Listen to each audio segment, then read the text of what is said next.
All right, back in the Canadian Power Pack Solar Studio again for another edition of Talking Scheetz. We're very pumped. We want to remind you again, you are seeing this, you are hearing this because of Canadian Power Pack and the solar that we have on both of our houses in the Scheetz compound here, just southwest of Edmonton. Yeah, and it is extra sunny today, which is so exciting. I feel like it makes the lights brighter. I like the way you're looking up in a completely black dungeon of a room and saying it's extra sunny.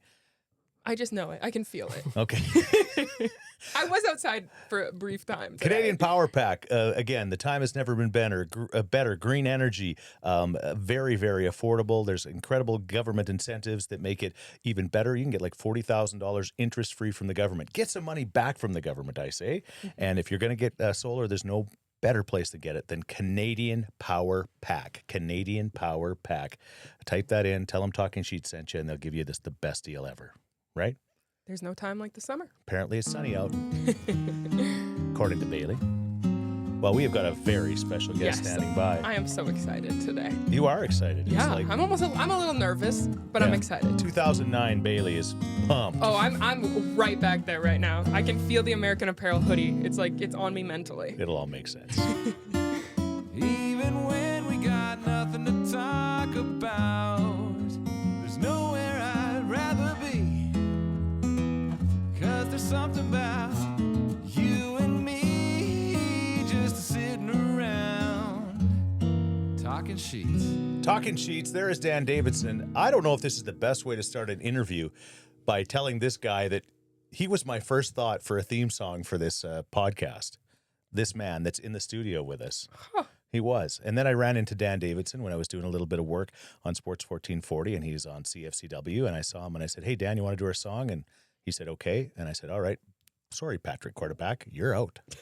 Now we just told Dan that he was the second choice. I think we did tell him that actually when he was here too. So It's pretty funny. I mean, who knows what could have happened? But could you have done a song as that good, Patrick? No, not even close. So Dan plays guitar. First of all, I don't. Yeah, I am a useless musician. Yeah, and as soon as it started, I was like, oh, that's Dan. Yeah, and so no, he killed it. Yeah. He really did. For sure. My ego would say, yeah, you should have chose me, but then I would not have been able to deliver at all. Something told me in my heart he was the man. You guys nailed it, yeah. And he was the man. All right. Well, you know what? Baillie wrote a really fancy intro for you, and I messed it up. So go ahead, Baillie. You already messed it up. Yeah. You haven't even tried. Yeah, go ahead. All right. Well, usually you kind of build the guest up and then they start talking, but you got them talking first, but that's okay. Today's guest is Delta Sweet, which is also known as Patrick Kordyback, who is also known as the former frontman of Juno-nominated Canadian pop rock band Stereos, and now he is blending classic country storytelling with a modern edge, and he's kicking off this exciting new chapter in his music career, and we are so excited to have him here. Welcome, Delta Sweet. Thank you so much for having me. Did you get AI to write that for you? No, it sounds like it as I was reading it. I was like, that doesn't damn, sound real. I'm a good writer, though. I'm better than AI. Yeah, no, I'm not saying you're not. You're BS. You know what? You're not AI. You're BS. You know it. You would know if it's Chat GPT if there's like a million M dashes in it. That's how you know. It's like all these weird pauses that humans don't actually use. Okay, got it. I did use Wikipedia for my research, and then it compiled it. Okay. But can you always trust Wikipedia? Is there anything on Wikipedia that's not correct, Patrick?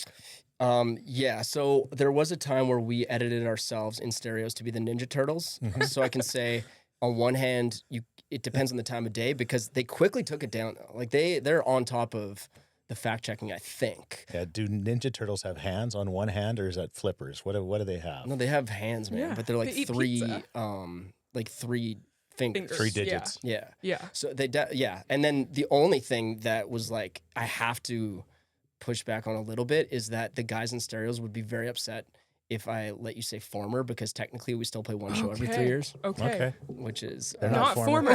Okay, so we got Delta I am Sweet. kind of joking. But, Delta Sweet, aka current frontman of Juno-nominated Canadian pop band Stereos, aka Donatello from the Ninja Turtles as well. There we go. Yeah, no notes. That was perfect. All right. I don't know if to call you Delta. I don't know if to call you Patrick. I don't know if to call you Pat because when you introduced yourself, you said, hey, I'm Pat. Yeah. So you go by Pat. Yeah. So Pat is what you guys can call me. Patrick, if you're mad at me, like my mom. Yes. And until I win a Grammy, I will not ask people I'm having conversations with to call me Delta Sweet. I think that's ridiculous. Yeah. But when I win a Grammy, Okay. I'm going full diva. That's And it's gonna be it. At that point, Call me it's by like, my stage Call name. me Delta Sweet. That's Exactly. Delta to I'm you. gonna be so annoying. The man formerly known as Patrick. You do have a lot of identities, which I love. Like, there's many Yeah. chapters to dive into here. Okay. And now, again, we're just going to put a little bit of music in here because, Baillie, when you think of this man, you think of 2009, you think of what? I think of myself, 2009 Baillie. I was in grade 10, and I was gearing up for a Stereos show at the community center in our town. And this was like the event of the season. This was in Devon, Alberta. Don't know if you remember it. I know you did a lot of different shows. I think event of the decade. Who are we trying to kid? It was such a big deal to the town. Like, it was a leave school early to get ready kind of situation. Like, it was such a big deal, and we all had to plan our outfits for weeks, and like the eyeliner had to be perfect. And it was just, yeah, it is so surreal to me that you are here, knowing that I prepared for weeks for this show. Do you know that Devon was where we would play the community hall before we were Stereos? Like before we were big, What were your stereos? we were called Stand By Me. You weren't Yes. you weren't monos then. That's unreal joke. And you're a dad, so obviously you're allowed to tell it. There's got to be a dad joke every time. Sorry. No, that's great. Normally I get it in before the 7-minute mark. But No, that's Stand By Me, exactly what I was going to say, was like we How does the it- how Devon does it- girls. you went to those shows? The Devon girls were. that's how old she is. Yeah. First off, yeah, the Devon Oh my girls goodness. were at the forefront of the Stereos. Those media. shows were so important in our, and I always tell this story as like, it's, you know, it's why now I try and appreciate everything. It's because those were the first shows where people knew the words to our songs because they'd only heard them on MySpace. Yep. Like maybe we sold some CDs at shows, but I always say that I don't think I was any more happy and elated from those Devon shows. And I always use those as an example to when we were playing to 20,000 people. It was, I'd have high moments and be happy, but I don't think I appreciated them any more than those first shows. And it's always Devon because there was some local band in Devon. I'm trying to remember the name. Sidekick? Yes, I know what you mean. But it was a rock group. yes. A rock Like kind of, Yeah. pop punk. Yeah. And, Yeah, okay, not but those Sidekick shows, then. they're I will never, ever, ever forget those shows. There was like a piano in the middle of the, like where the bands would, but there's no stage, right? Yeah, like you're just you were like at in the those middle. shows? Yes, actually, just one. I was at one show in Yeah, Devon before maybe you had were two. Stereos. Yeah, yeah. that is wild. Yeah. I'm so stoked to hear that. Now you better not tell him you're the one that threw your brassiere on the stage. I was basically a child, so no, Listen, I don't we even were think. like full Christian band at that time Yes, too. Like yes. it would not have been, we would have like got you, her kicked You out. you threw Bibles, I guess. Maybe that was it. I don't know. I don't know how I'd take that. Is this a positive thing or? Yeah. It would be. What do they throw at Christian shows? I have no idea. I Yes. guess, Well, they threw bras and stuff. We just like didn't pay any attention. yeah, Jesus didn't want you to. No, We no. looked the other way. But I'm telling you, it all started in Devon, Alberta. But The it girlies did. were It there. did, because Brittany Gargis and I Okay. would get Shout ready. out to Brittany. First. So many people would be like, I would get ready for stereo shows, and then like you could probably tell I was a little confused because you're like Devon. I was like, well, did we play Devon? No, the look on your face. I was gonna say, the As a look on big your band, I face was like, was we like, definitely played Devon, but we're talking about pre. Yes, but The you Boom, also that's- did play as Stereos one time. I know this I'm for sure sure. you're right. But yeah. it was Stand By Me first, and then it was like we found them. like we the group thought was we called found Stand them. By Me. You know what we may have done too, and is there were so we shot the episode in September of 2008, and because we were so rad, they saved us for the season finale. So what are we talking about here? Because But- I have no idea. What's but Stand in By that- Me? So Stand By Me was when we went on the TV show. They're like, you obviously can't call your band that. It's a movie. It's a song. We're like, what? It's so cool. And they're like, no. So we had to change our name on the show. Okay. The same band, but by the time it was released, it was Stereos. But it was the same songs. But what show? Oh, it was called Disband on Much Music, Yeah. and it was like, I'm sorry, dude. I'm yeah. 54. We were on. Pat. You don't know my. You're not on Donatello? Wikipedia. No, I was Alright. going to get into it, but that was like a big. Much Music loved Devon, Alberta too. I don't know what it was about us. They always brought their dances, and they always had bands. The dances. Oh, I remember those. The Much Music dances. But I do think we played in that interim period Okay. too, where Yes. maybe it hadn't. If you'd made it on Tommy Hunter or Hee Haw, that'd be a bigger deal for me. I don't know what that is. Exactly. Well, that's Sounds what you- way better. Disband was awesome. Okay, so because when you were looking at her, she was talking about Devon. You're kind of like, I don't know, and I'm like, what, Baillie? Are you lying about something? And then No. no, you guys have had this huge connection with Devon, which we love. She's talking about some Alberta. very important shows in my life. That Yeah. Formative. Yeah. Formative for both of us. 100%. Yeah, exactly. That's where she learned to throw Bibles. I was I did not throw anything. I would be It's there. where I learn to ignore bras. For that stage of his life. Oh, yeah. we oh got my big. gosh. And then you got big, and then they were flying. Okay. Well, now we've blown through a lot, but the stereos, just stereos, not the, right? Hey, very good. Yeah. Yes. Okay. I was like to get that it's right. like, don't ever say the Ukraine. Yeah. Same Or thing. It's Ukraine. or Okay. I found that out once. Like the hard way. I was in an event, and I said, these dancers are from the Ukraine. And a little Bubba came up, and she said, don't you ever disrespect my country like that. And I said, what do you mean? She says, it's from Ukraine, not the Ukraine. And I said, okay, okie dokie. so it's just Stereos. It's not the You know what's funny? I hear stereos. that story. I'm like, relax. But then I think back to like publicists that we'd have, and they would like stop interviews about the. Yeah. And so I get It's it. a big deal. The Yeah. one in my life that keeps coming up in my job is Ice District. It is not the Ice District Right. downtown Edmonton around Rogers Place. It is simply Ice District. There is no the.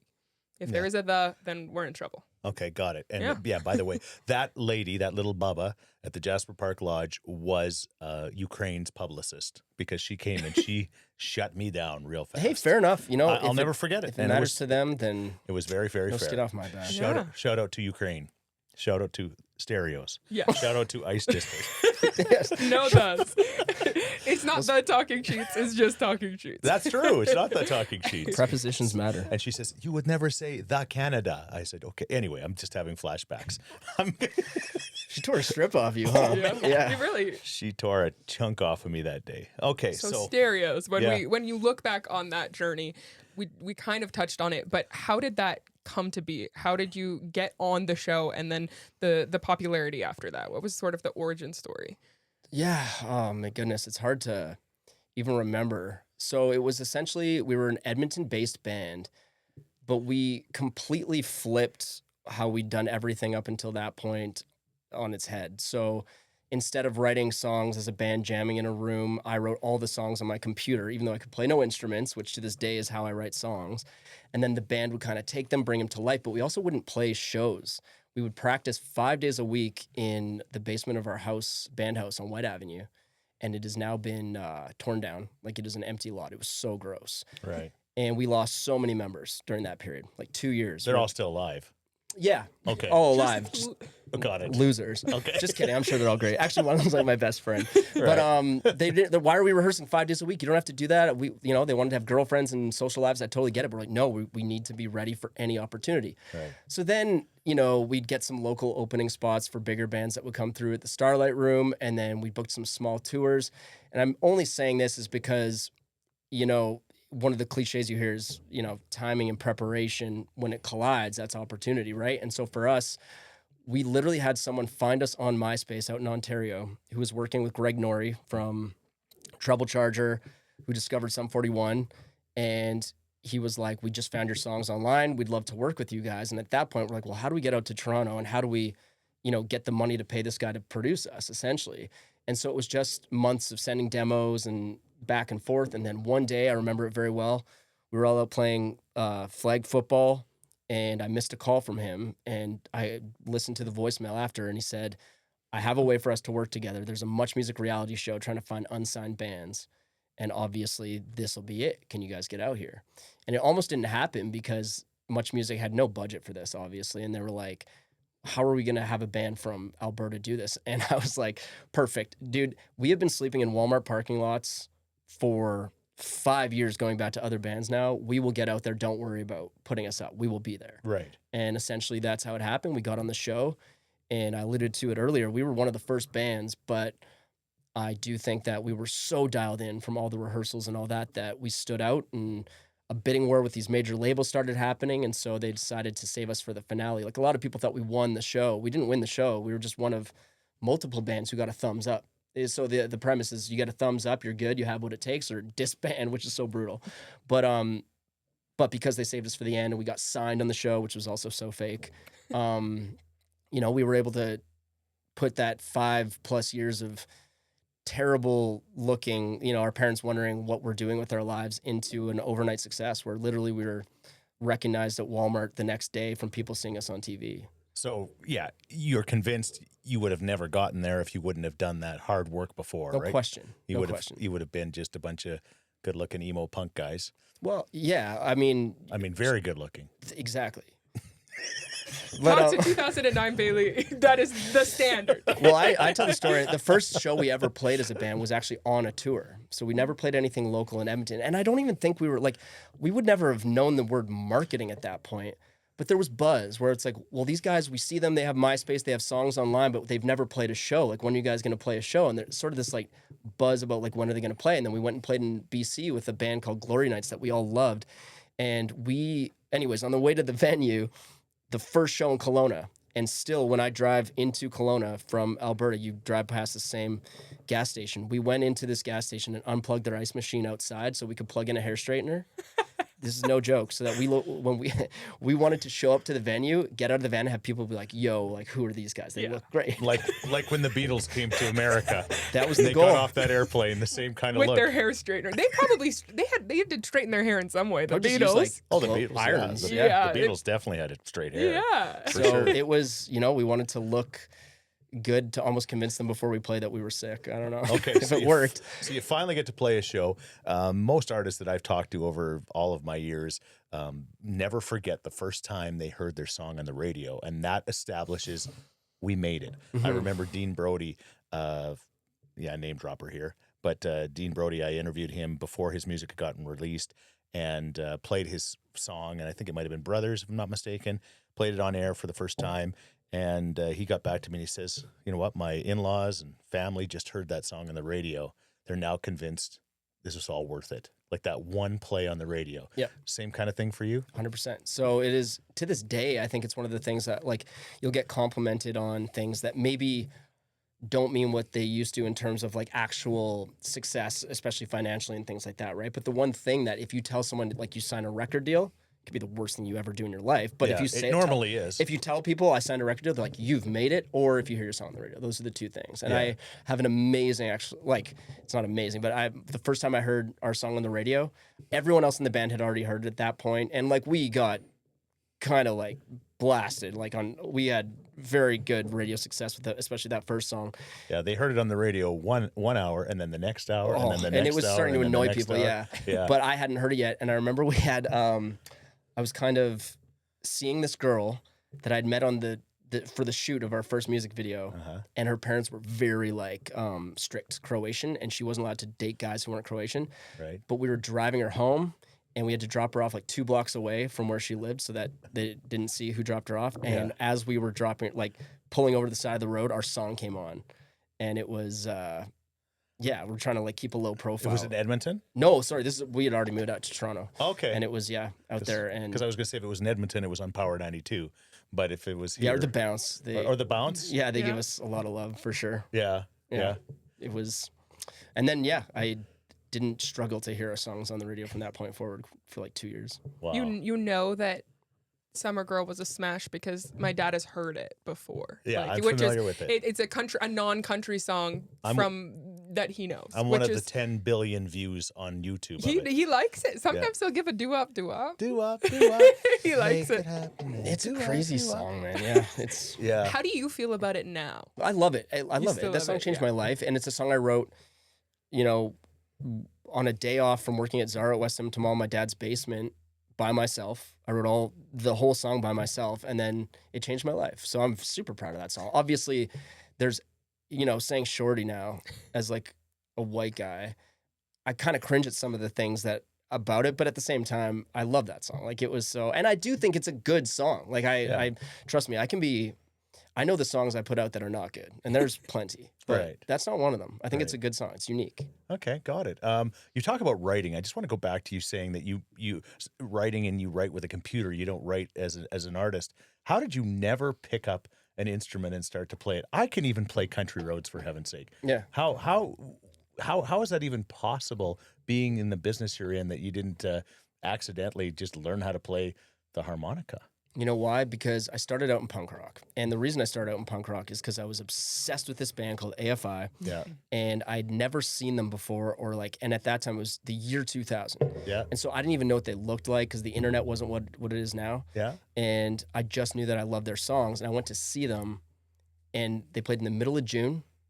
And they had pumpkins on stage in full black leather and like Nice. black. It was like this Halloween thing. I didn't know what I was seeing. I was 14. I was like, what am I witnessing? This is insane. Yeah. And then the next day I was like, I'm going to be a singer in a band. I didn't know if I could sing. I didn't know if I could do anything. I Right. just wanted to be a singer in a band. So I So found, you were like pumpkins or what? What was your deal? I think I liked the fact that I had no idea what I was witnessing. And Yeah. then, and that it was so unlike, and I think it taught me right then and there, like a look Yeah. can enhance what you already like sonically, whether, you know, it was everything about them that I Yeah. thought was just so, you know, off. And I'm glad I wasn't able to get tattooed at that point, because I probably would have got pumpkin tattoos and stupid stuff. But yeah, something about the aesthetic, this dark aesthetic Yeah. of, and it changed my life. Yeah. And you see these guitar players and you go into writing rooms with guitar guys and you don't go, yeah, let me just grab that thing. Okay, I'll start. It doesn't look that hard. I'll start to play. You just don't, never, ever interests you. No, and so here's why I do think it helps my songwriting, though, is Okay. because for whatever reason, and then this goes back to being like a 4-year-old, is that I hear vocal melodies to the point where I can't get them out of my head. I wake up with songs in my head and I hear them, and for me, I can play like, I can screw around on a keyboard, which is how I find chord progressions, and then a vocal melody. Okay. And I pay no attention to minor, major, anything like that. And it's funny how often with rehearsals where they'll be like, oh, I think it's in this key. I'm like, no, I think it's in this one. They're like, sure, you don't know what you're talking about. And I'll pull out this keyboard app I have, and I'm right all the time because I can hear the progressions and stuff like that. But to me, a song melodically needs to be just as catchy played on a piano with no words as it can, and for my personal taste. Obviously, there's no right or wrong with this, and like the subjectivity of what we do is the beauty of it, and also what makes it ridiculous to even care what other people think. Right. But for me, you know, catchy melodies is what has always driven my songwriting, and I think it helps me because I can only hear vocal melodies and chord progressions, and then the words come later. And I'm not the best lyricist, but country's really pushed me in that Wow. department, and I'm so thankful for it because I'm learning new tricks at this age. But for me, I would way rather listen to, you know, a melody that's going to stick in my head than some like amazing poetry, because there's, you know, to me, that's what I gravitate towards with music. I was hoping you were going to say that it's actually benefited you, and it has, right? Oh my goodness. Yeah. It has put me in my place. It has humbled me in such a good way. Yeah. And that's why co-writing, I was never a big co-writer. Like I like doing my own thing, but now I am so pushed to like, it's funny because I will write songs that sound deep and I love them. Like they sound like, there's a lot of the most recent Stereos album, which we did put one out in 2022. I love it. I think it's so good. It is so much easier to talk about like, you know, the dead of the night, midnight, blah, blah, blah. Because it doesn't, you know, whatever. But to make that turn of phrase, which might sound really easy to most people, like in country, which is like a clever take on something maybe you've heard 100 times, to me, that is hard. That is so hard to make it believable. And so I work with a lot of writers now who are, you know, they'll push back on what to me seems so minor. And then by the end of it, I'm so much better off. And then the songs I do write by myself are so much better too. All right, here's my you don't even have to share the Grammy Award for this one, but country song. I got a 1-horse trailer in a 2-horse town. Okay, there you go. That's great. Bam. Maybe you two could write together. I did a little bit of writing with Chad that I managed for a while. I mean, I wasn't, but I would. If I could be anything in the world, I think I would love to be a songwriter. That would be like the best thing. It's such a skill. It's amazing. It's Yeah. the most fun I have other than being on stage. And that's just like so obvious why. But Yeah. like to me, like the feeling I have when I write a song and it's done and I've demoed it out and like, and I admit that I do this, and then I listen to it in the gym, I listen to it in my car, and like I know that I have something. Yeah. And when I know that I have something, I've been lucky enough to not be wrong a lot. Right. There's nothing like that. There's nothing like it. Well, you've jumped into the country stuff, but I want to just go back into the Stereos really quick and just say, okay, radio, you heard the song, you knew you'd made it. What was some of the unbelievable moments where you were like, oh my gosh, this is happening to us right now? Dallas Smith, who I've had a chance to talk to many times about his career, and his career came fast. Like in 6 months, he went from singing karaoke to opening for Nickelback with Default, and it was just mind-blowing what had happened. But you had those moments in your life. I mean, Juno Award, I'm guessing, probably some other things, but just those opportunities that came up, and you went, wow, this is happening to me, you know? The guy that was just inspired by a bunch of guys that had pumpkins on the stage. Have you ever heard of AFI? AFI? Yeah, that was the show that he went to that like really inspired him. No. I just wondered. No, yes, like you did drive me to an AFI show at Rexall Place at one point. I can't remember what year, but really, yeah, and see, like they ended up getting very big too, yeah, like okay. huge. This was years later, but Okay. But when I got into them, I'll show you guys. Like, I'll send you something. On These are Instagram. the pumpkin guys. Yeah. Yes. So when I found them, they were like hardcore, like Right. heavy. They ended up, getting some mainstream rock success, but Yeah. when I got into them, they were not what they turned into. Okay. But to your question, I would say like the sad thing, it's a double-edged sword, because I always felt like I belonged up there. That by the time it came, if I'm being very honest, I didn't have a lot of those oh my god moments, even though I look back on them now and there's tons of them. So it would be like direct You support took it for granted. Kind of. No, I just felt like of course this is happening. So exactly. And so within 3 weeks of the TV show airing and our lives changing, we're opening for Katy Perry at Bud Stage in Toronto to however many thousand people that is. And the good side of that is I had no stage fright. I was like, finally. But the downside is that I don't think I was like, oh my God, like this is everything I've ever wanted that I would daydream about, and it's happening. And so a lot of it's been in retrospect. I will say in the moment, we played a festival of Simple Plan, and Pierre came up to me, the singer, and he was like, you guys are stereos. I can't go anywhere without hearing your song. I love it. That was one of the moments where I was like, that's it. Because their DVD, they just have a new documentary, but they had a DVD back in like 2007, I want to say, of them touring the world. And that inspired me to not care about the word sellout or anything like that. Because I was like, well, I know they play like music that I like and similar to what I'm playing, and they're doing it on such a huge scale, and they're having fun doing it. So who cares what anyone else says? Same thing with Blink-182 before that. And so like to have a guy like that come up to me and say like he likes my song, that was a moment for sure. Playing the Grey Cup was a moment where, in the moment I could feel how important it was. There's so many. Doing the anthem at an Oilers game. Like that's huge to me. Huge, because like being in that building, it was at Rexall at the time too, where everything went down. That was special. Dreamers, when they dream things and then they come true, you're not blown away by it because that's what you expected. So your life has been that way. You've had these dreams, and then when they happen, you expected them to happen. You don't take them for granted. That was the wrong phrase. No, but when you dream something, or you work hard at it too. I think that's the other thing is like right. He didn't just wake up and was on stage. No. It was like, okay, I've been grinding, and but the point is, you dream of things, and then you're right. You work, and you did. You guys worked so hard for 5 years before you had that break, and then it all kind of happened. But all the time it was happening, you were dreaming these things to happen, and then they do. I mean, that's kind of a message for people to don't be afraid to dream. Oh my goodness. And like, so the other side too is that not only are you dreaming and thinking it up, you're also telling people you believe you can get there, and they're smirking at you. Yeah. Because I would have people being like, well, you can still go to school. I have a friend, he's a teacher, and he plays on the weekends in his band. And not to discount people who do that. That's amazing. I don't want that though. And so there's years where people are like, people made so much fun of us for like, we didn't drink, we didn't go out, we were not part of the Edmonton music scene. I remember there's a part where we were out in Toronto, and it got back to us that all these people said they thought we were lying about even being on a TV show.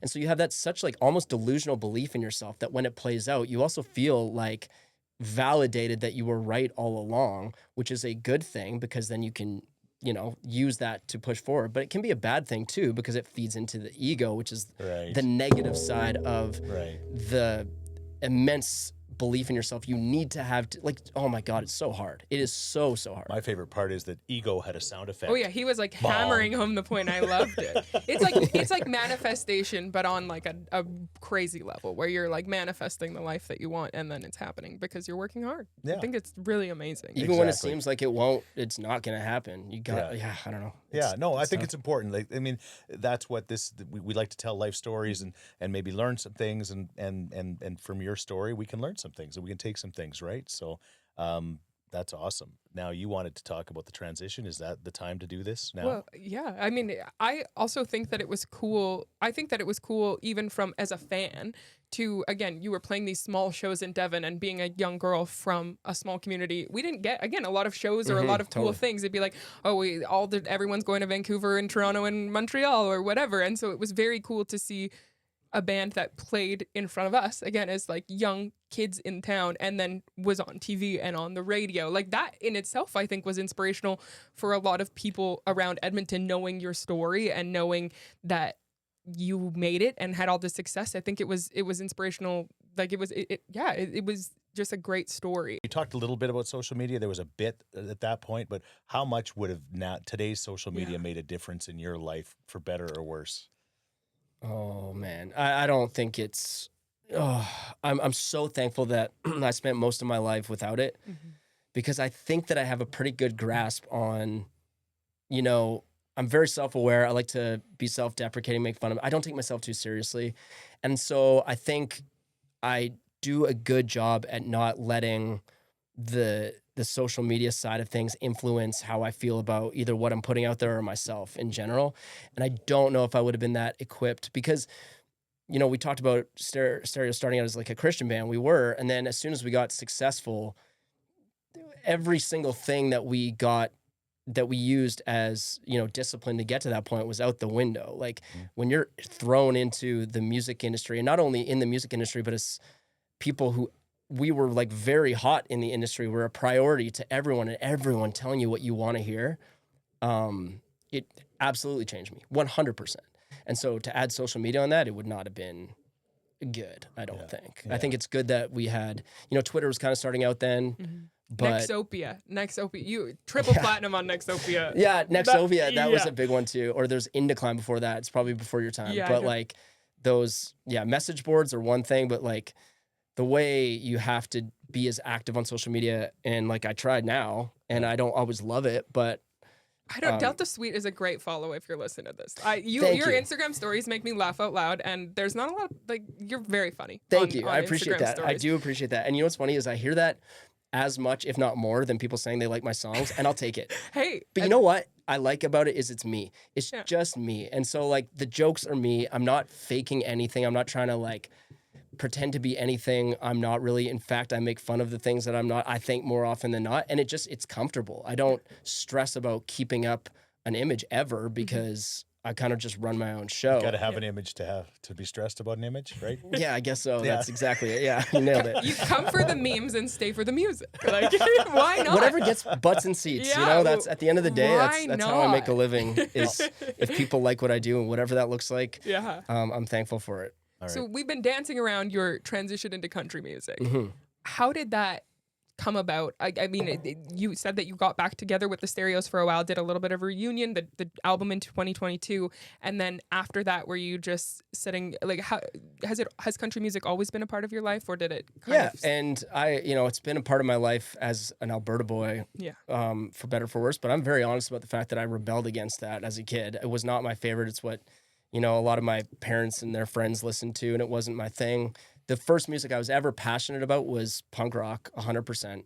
And it was in 2011 when I started writing and recording country music. And it was with two of the guys from Stereos, and we were going to do a project. Again, we cut songs, and it just never kind of came out. I'm so thankful it didn't. The songs were not there. My voice wasn't there. It just wasn't great. But I've been doing this now since 2011. I had another project with Dan Davidson right before COVID, and just a little bit after COVID, and it didn't come out.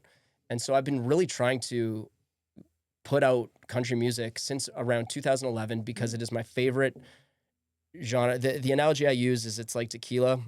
When good tequila, in my opinion, is the best alcohol there is. And then the well tequila, when you order a shot, is the worst alcohol there is. And that's kind of how I feel about country music. I think that the good stuff is hands down the best music there is. And there's stuff, and I'm not dumb. There's people who put me in this category, but the bad stuff is not my thing at all. But that's like any genre of music. And so I've been trying to do this now for, what is that, 14 years? That's crazy, I felt like the time, it kind of ties into what you said about Stereos, though, is I put everything into Stereos after COVID, after the reunion and that album, and it just didn't hit. people just weren't, and I don't know if people weren't feeling it or if the way things work now, like what gets a shot isn't always dictated by how good it is. It's who you know and the playlists you get and who's going to support it and who wants to put you on the right tour and things like that, who wants to book you, but it just didn't hit. And so then that's where I was like, this is the time, because I'm all in at this point and I need to drive the ship. And I'm not saying it wasn't good enough. And the Stereo's music, obviously, that was incredible, But music, the level of music has gone up a lot. Like in my view, anyway, country music, all of them. I mean, I remember 20 years ago, some of the stuff that would land on our desk to play. I mean, that kind of stuff wouldn't see the light of day. That got played wouldn't see the light of day now because there's so many more. It's so much easier to make it happen, right? Like it was just difficult. make a TikTok. We could make one TikTok that goes really viral. There's so many all artists of a sudden you're that one that does that "Excuse Me, Looks Like You Love Me" song, right? What's her name? Yes. Ella Langley. Langley, right? But for example, right? So it's tough. It's a tough go. Like, it's so hard. It's the hardest thing in the world. I love it so much. And like I said, I'm just like very thankful that I have the peace of mind and the perspective of having done this long enough to know that you do have to ride waves, and that like until you reach the next level, it is, you win 1 out of every 10 chances you get, or like every, get 10 irons in the fire, whether it be shows or label interest and all this. And like, you just got to use the ammo from that one win that will be kind of few and far between to just keep going. And I'm just not put off anymore by the storm, as I call it, because it always lets up. And you just have to hope that when it lets up, you're smart enough to realize that there's a door that you can go through. But it's so hard, man. It's so hard. I think this guy should do a TED Talk. I know. I'm feeling. I don't know. Like, no. Honestly. Sometimes I feel like I sound too negative because I always say it's like trying to win the lottery. Yeah. And that I've given this analogy before. I don't know if you heard it when doing research because I've given it before, but I think it's so right. You're trying to win the lottery, and the best chance of winning the lottery is by having the most tickets. Yeah. And with music, the tickets can be stay in shape. That could be how you look, be nice to people, have great songs, have a great voice, and just try and get as many tickets as you can. And you're still probably going to lose. Mm-hmm. Do you want to do it? And for me, I do.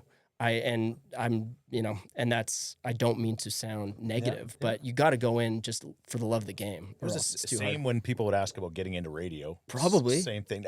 I mean, not quite as difficult for sure, but to get played on the radio, be on the radio, and have success and get paid well enough. I mean, you're right. It's like winning a lottery. And you're right. You have to, those tickets. I love that analogy. That's fantastic. Well, we feel like we won a lottery, Baillie, because of our beautiful vehicles that we have a chance to drive. What a segue. Wow. I didn't know where you were going with that. He's a pro. Yeah, you thought we were wrapping up. We're not wrapping up. Londonderry Dodge. Tell them about your vehicle. Again, you drove here with today with my granddaughter in it. You did say that there were some Cheerios on the ground, so there were some Cheerios on the floor. That's a new addition is the car Cheerio, but I promise we will clean that up before we return it. Our Jeep Compass Trailhawk 2025.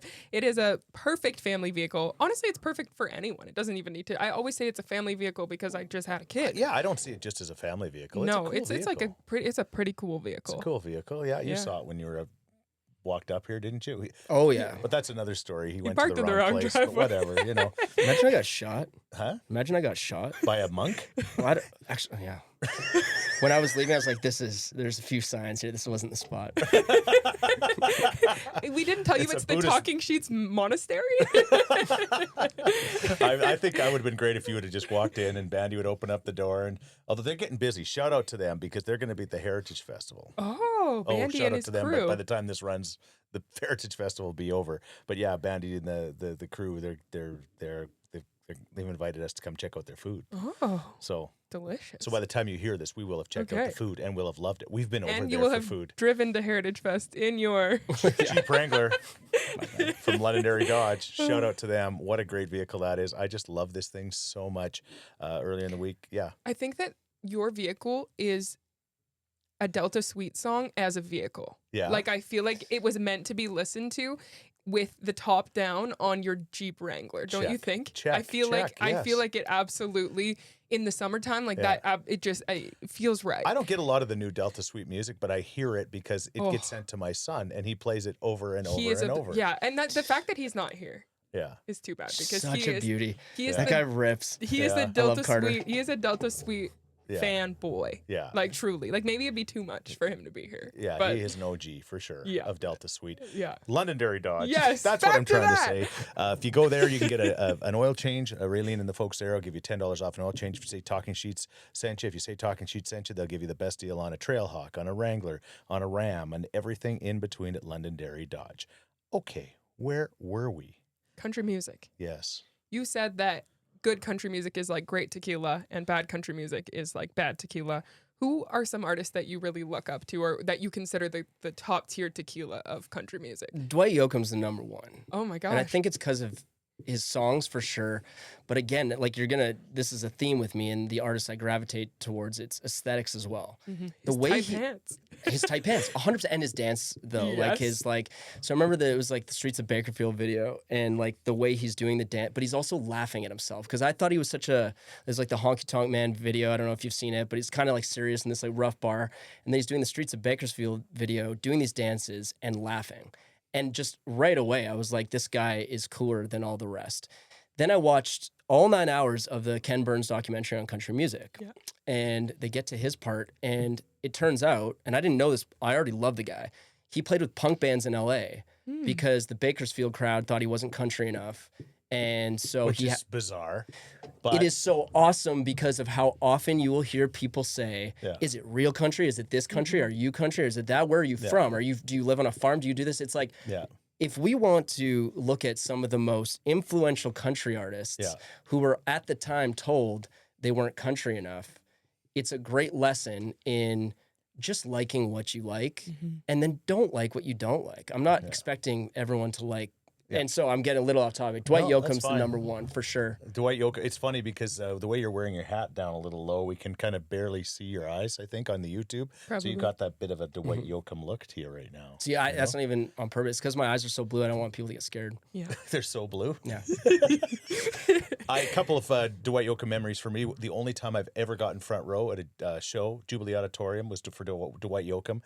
Karen loved it, but my gosh, his little scrawny butt shaking in my face the whole time. We were right killed center. it. Oh, I love it. He killed it. But Sounds I'm like a just Delta Suite show. I'm just like, oh my gosh. Anyway, he was just shaking his rear end. Then fast forward to a number of years later, I had an opportunity to interview him at the Big Valley Jamboree when he was a headliner, and we're going to go on his bus. The most frightened I have ever been of any act that I've ever had a chance to interview. And I've had a chance to interview most everybody. I don't know why, but I just wasn't sure what to expect. What you talked about, with him being jovial, being happy, being not taking himself seriously, was all of that. Good. I'm so glad to hear I that. expected, I don't know why I expected him to be, maybe it's from his acting. Like a diva? What's the movie he was in? The one where they had the Billy Bob Thornton, right? they had the safe room, Panic Room. Oh, because he was in He's Sling in Blade Panic too. Room? I think he was in Panic Room. He was in Renato Sling will Blade too. As Google like it the for us. No, he deadbeat, I can't. want to say. Renato can't Google it, but anyway, Panic Room. I thought he was in, but yeah, Dwight Yoakam, fantastic. So and there you go, Streets of Bakersfield. And it's That's more a of great song.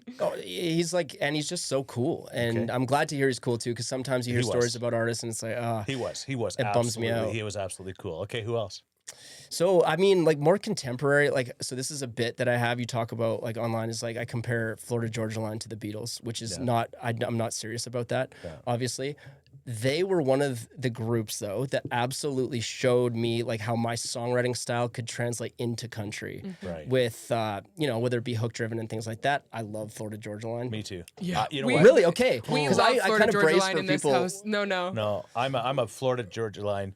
I mean, whatever. One of them was kind of like, whatever. Let's not go there. But just as a duo, and just musically, and being on that stage and putting on a show, Florida Georgia Line's as good as anybody. Their shows are great. Like, and people laugh because they're like, oh yeah, that's it became pop like country. a bro country meme. Like people they just became the face of it, I think. I think that's why, it's when I say it's a bit, it's because of course I'm aware of that. Yeah. Yeah. But the songs are so good. Oh. When you really like what you actually want to listen to when you're again driving in your Jeep, like it is.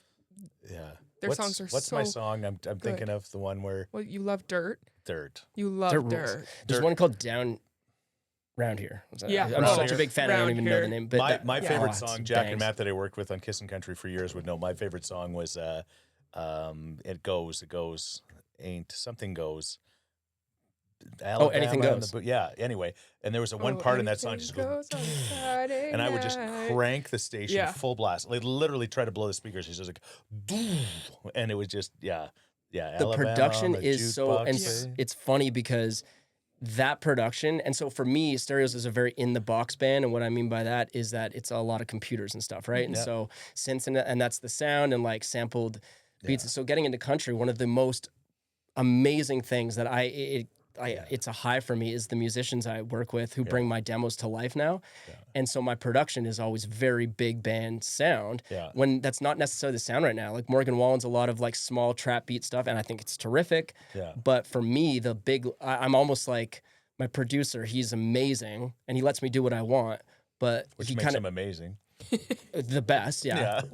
Good producers know which buttons to press and when, and it's not all the time because I've worked with those. But anyways, I love the big production on Florida Georgia Line, and that's what I'm trying to do with Delta Suite. And it's almost like maybe not the right time for what I do with the big band production, and like I want it to sound kind of like this Simple Plan, like the big arena, and like I'm huge on classic rock now, listening to old like Van Halen and stuff like that. And it's like, how did they make it sound so big when the production was obviously not even close to what we have now? And that's what I'm always trying to do. And it's so funny because now country is Zach Top and it's coming back to Bryan, all the Zachs that played just two strings on the guitar. It's very small. It's very small, and it's great. And I get it. I totally get it. I would not be. You didn't ask me this, but people ask about like authenticity, right? That's a word you hear all the time in country. Authentic. And I misunderstood what that meant for so long. Because authentic does not mean me sounding like Zach Top. Yeah. Because if it did, that would be so inauthentic. I would be playing a dress up. Yeah. For me, my sound is why you're not wearing a cowboy hat. I can't, dude. If I ever wear a cowboy hat, see, I have the smallest head in the world. Like if I get a fitted hat, it's the biggest kid size. I'm not joking. You two have the exact opposite problem. No, now that I'm actually looking at it, it is quite a shocking difference. It's it's tight there. Try to put it on. Look at mine. Mine's almost at the end. Dude. So we're just showing our hat, or where hat things if you're listening to the podcast, we're comparing hat sizes, and it is actually, I didn't realize it, but now that you pointed out. My 6-year-old niece can wear my hat. Can I share something with you? So Derek Rutan, who's one of the best songwriters Canada's ever had, and Chris Thorkelson from Doc Walker and I, again, this sounds like a name drop story, but it's a funny story. We're down in Nashville. We go to Derek Rutan's place, and Chris from Doc Walker's there, and the three of us are having a couple of drinks, and we start arguing who's got the fattest head, and we get out the tape measure, and we're measuring who's got the biggest head, and such a dude's rock. It is such a dude's rock moment, and Chris from Doc Walker had the biggest head, and he refuses to take that. Still, he was at the For the Love of Country event, which you played. I won't tell him on the podcast. I have stories about him. He rules. Yeah, but he still says you have a bigger head. But anyway, I've got these bucket list things I want to do before I leave the earth, and one of them is, and I don't know how I can do it now, but I got to figure it out. I want to do an event where everybody who's got a bigger head than me wins front row tickets to an event. And so that means it's just nothing but fat heads on the front row. And so nobody behind them can see. I think that would be the funniest thing. Bailey would be there. I have a big head. Your mom would be there. Yeah, my granddaughter would be there. We had it's genetic. You know what you should do is make me the headliner. Just total irony. The smallest head performer. Yes. You almost, and you're well built, but you almost look like it's on a stick. Yeah. Like, the head on a stick. Dude, if you, I don't know if you guys drop teasers of episodes. Can that be the teaser? You're well built. Because hell yeah. You can put videos on your Hinge profile now, so I'm going to use that. Okay, I've waited this long. I don't know how many minutes we're in, but where in the heck did Delta Suite come from? Oh, I'm so glad you asked. So, when I was watching the Ken Burns documentary on country music, right, they get to a part about women in country when they first started, really establishing themselves as solo artists, right. And they get to a part about an artist named Bobby Gentry. I don't know if you've heard of her. Yeah. It's 60s. So she was the first woman to ever produce and write and record her own music. Yeah. And they talk about how she had they call it Southern Gothic songs, and then they move on. And I was like, she's cool. I need to know more about her.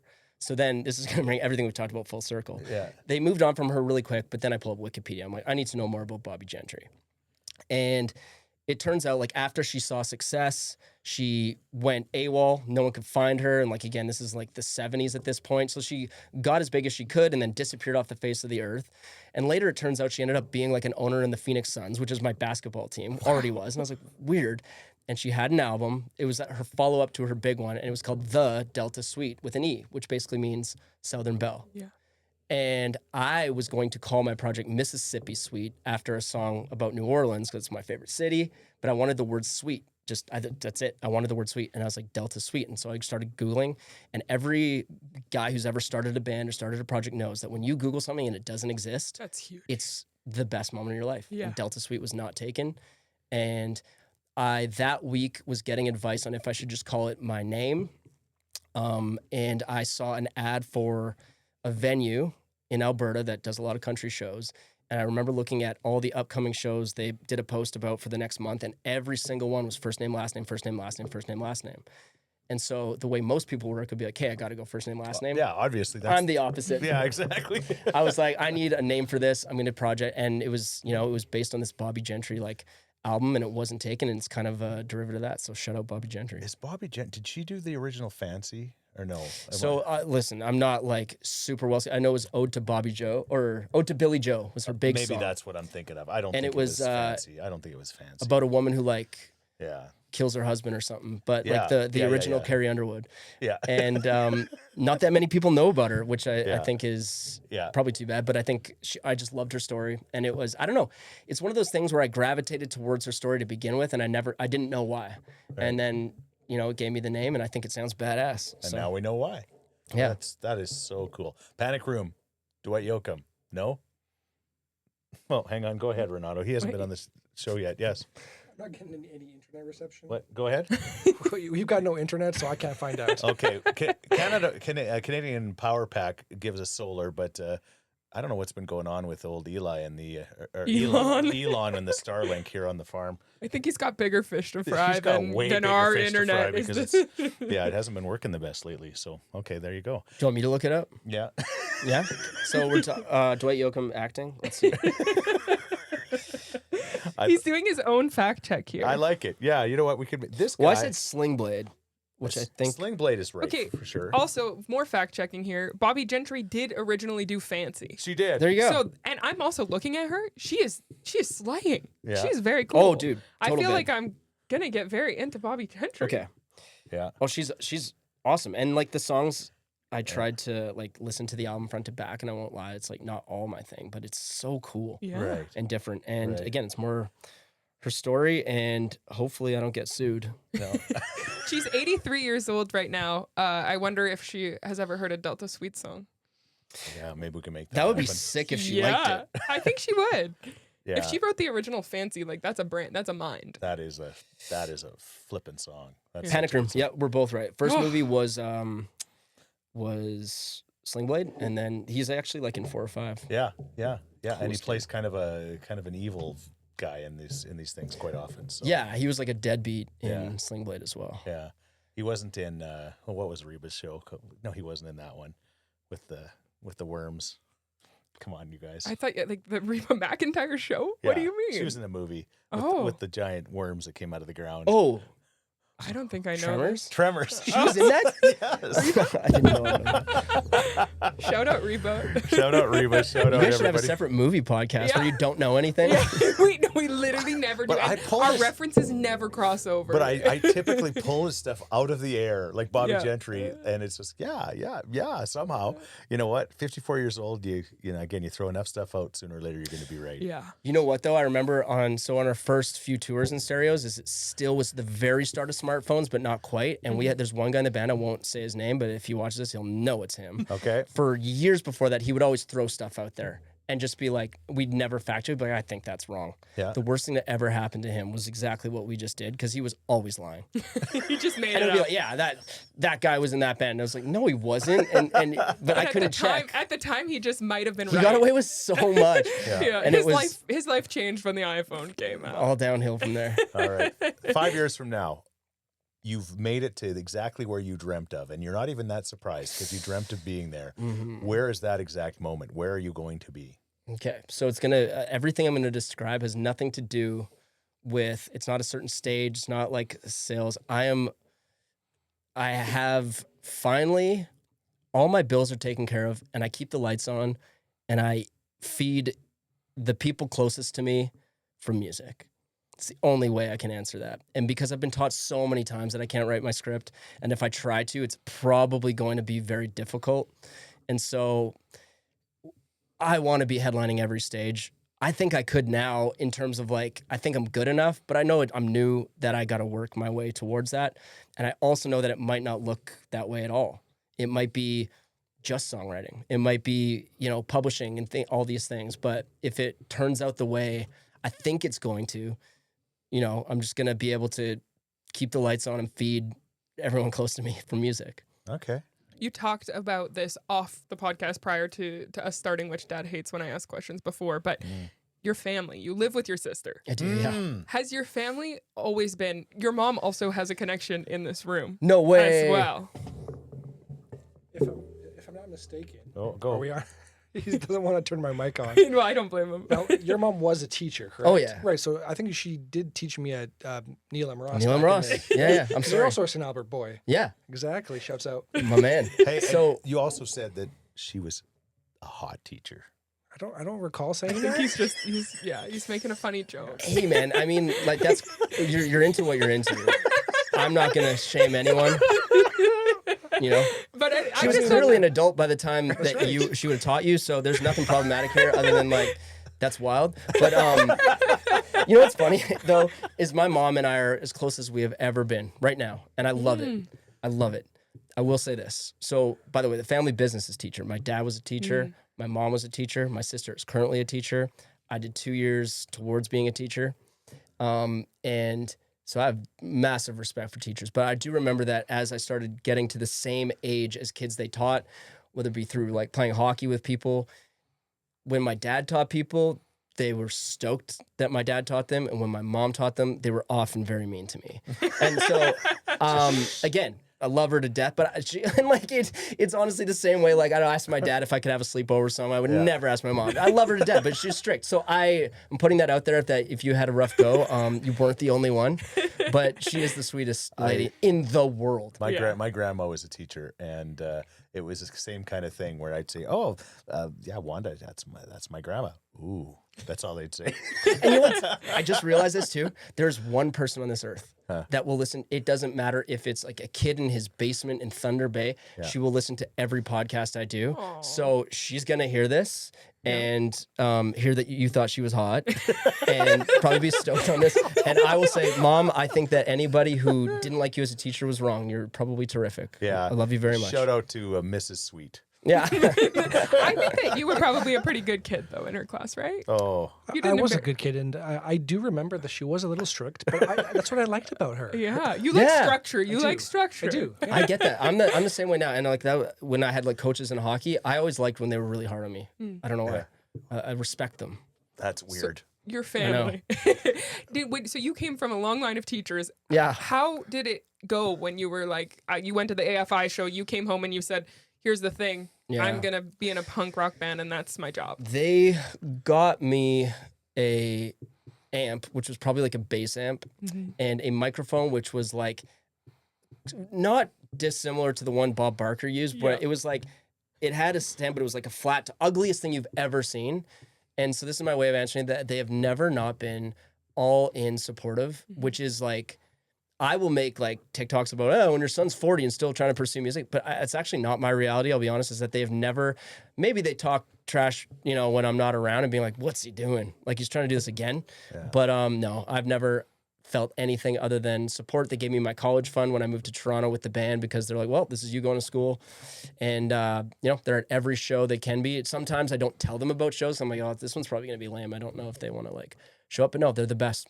They're so supportive, biggest fans. Yeah, and it makes it easy on me because, there are times where it's not, I'm starting to finally feel like things are moving right now, which is great. But since COVID, it's, I was married, and I think a big part I'm not now is because, and, big fan of hers and likewise with me, but like she knew I was signing up for like 5 years of not knowing if this is going to work out. And my family's never not been like, all right, well, let's go then. They're all in. all in with me. They're all in. I want to talk about your Hat for the Love of Country event where Yeah. Delta Sweet performed with Dan Davidson. Yeah. You came out and Thank you again. we had quite a big crew there, like just that came with us Yeah. and supported because we do everything. Yeah. And you came out and there was like 3 people in our group that didn't know who Delta Sweet was, and they were like, "Who is that?" Really? He's awesome. Yeah. There were some Oh, that's fans awesome. born that There night. was some pheromones going Yeah, on. I didn't mean like Use what you got, man. The opposite of when I got on the stage. It's like all of a sudden. No, all you of have charisma, dude. all I of saw their- you up there. All of their estrogen just goes away. It's the weirdest thing.